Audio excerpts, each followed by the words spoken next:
BC రిజర్వేషన్ల అంశం పార్టీల మధ్య మంటలు పుట్టిస్తోంది. బీసీలను బీజేపీ, బీఆర్ఎస్ మోసం చేస్తున్నాయని కాంగ్రెస్ నేతలు అంటున్నారు. ఇచ్చిన మాటను కాంగ్రెస్ నిలబెట్టుకోవాలని బీజేపీ డిమాండ్ చేస్తోంది. కాంగ్రెస్, బీజేపీ ఒక్కటేనని డ్రామాలాడుతున్నాయని బీఆర్ఎస్ నేతలు ఆరోపిస్తున్నారు. యునైటెడ్ పూలే ఫ్రంట్ ఆధ్వర్యంలో ఖైరతాబాద్ చౌరస్తా అంతా కూడా బంద్ చేసినాం. మరి పెద్ద ఎత్తున ఇవాళ బంద్ని జయప్రదం చేయవలసిందిగా ప్రజాస్వామ్యవాదులందరినీ కూడా నేను కోరుతా ఉన్నాను. ఎందుకంటే పదే పదే రాజకీయ పార్టీలు ఒక వర్గాన్ని మోసం చేయడం మంచిది కాదు. ఈ మోసాన్ని ఎండగడుతూ ఇవాళ బంద్ చేస్తున్నారు. కాబట్టి అందరం కూడా మద్దతు ఇవ్వాలని చెప్పి ప్రజాస్వామ్యవాదులందరినీ కూడా నేను కోరుతా ఉన్నాను. ప్రధానంగా ఒక్కటండి, హైకోర్టులు, సుప్రీంకోర్టులు ఎప్పుడైనా బీసీలకు వ్యతిరేకంగానే తీర్పులు ఇచ్చినాయి. ఎందుకంటే ప్రభుత్వాలు ఆ తీర్పులు అట్లా రాకుండా సాంకేతిక పరమైనటువంటి అంశాల మీద క్లారిటీ ఇవ్వలేదు ఎప్పుడు గవర్నమెంట్. ఉదాహరణకు మన తెలంగాణ రాష్ట్రంలోనే సరైనటువంటి జనగణన జరగలేదు, సరైనటువంటి ఎన్యూమరేషన్ జరగలేదు, సరైనటువంటి dedicated BC commission rules follow అవ్వలేదు. అవన్నీ అయి ఉంటే కోట్లలో నిలబడేటి. నిన్న ఇచ్చినటువంటి జీవో9 కూడా రిఫరెన్స్ వీళ్ళు ఏదైతే సవరించిన పంచాయతీరాజ్ చట్టం ఉందో దాని గురించి పెట్టకుండా పెట్టినారు. కాబట్టి జీవో9 కూడా కొట్టేసారు. అంటే చిత్తశుద్ధి లేదు పార్టీలకు అని తెలుస్తూ ఉంది. కాబట్టి ఒకటే రిక్వెస్ట్ చేస్తున్నాం, కాంగ్రెస్ పార్టీ అయినా భారతీయ జనతా పార్టీ అయినా మీరు బీసీ బిడ్డల్ని మోసం చేయడం, మభ్యపెట్టడం మానేయండి. ఎన్నికలు ఇంకో 5-6 నెలలు కాకపోయినా ఏం ఒరిగేది లేదు, నష్టమేం లేదు. ఆమోదించినప్పుడు 100% గవర్నర్ సంతకం పెట్టాల్సిందే. కానీ పెట్టకుండా గవర్నర్ దగ్గర నుంచి ప్రెసిడెంట్ వరకు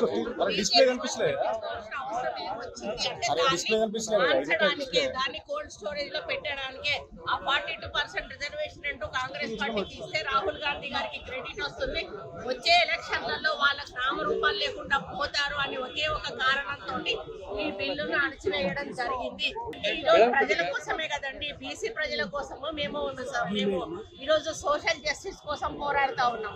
మెజారిటీ సంఖ్యలో ఉన్నటువంటి బీసీలకు అన్యాయం జరుగుతూ ఉన్నప్పుడు ఒక ప్రభుత్వము అధికారంలో ఉన్నా కూడా ప్రతిపక్ష, ఇప్పుడు మేము ఎవరిని టార్గెట్ చేస్తున్నాం, ఈరోజు బీజేపీ ప్రభుత్వాన్ని టార్గెట్ చేసి బంద్ పిలుపునిస్తా ఉన్నాం.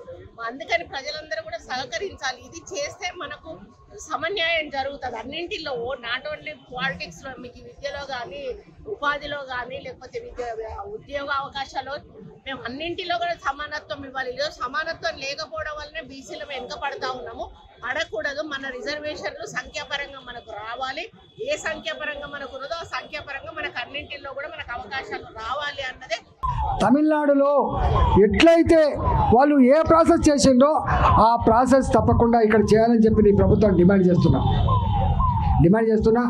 ఎప్పటి వరకు మీరు ఒకరు అంటారు తొందరగా పాత రిజర్వేషన్ల ప్రకారం ఎన్నికలు పోతామని ఒకరు అంటారు, మీ దాంట్లో లేదు 42% సాధించేంత వరకు ఎన్నికలు పోమని ఒకరు అంటారు. పెద్ద కన్ఫ్యూజన్ నెలకొంది. కాబట్టి దీని క్లారిటీ ఇవ్వాల్సిన బాధ్యత ప్రభుత్వం మీదనే ఉంటుంది. ఇవాళ బంద్ పార్టీలు పిలుపు ఇవ్వలే, ఈ బంద్కు పిలుపునిచ్చింది బీసీ జేఏసీ పిలుపునిచ్చింది.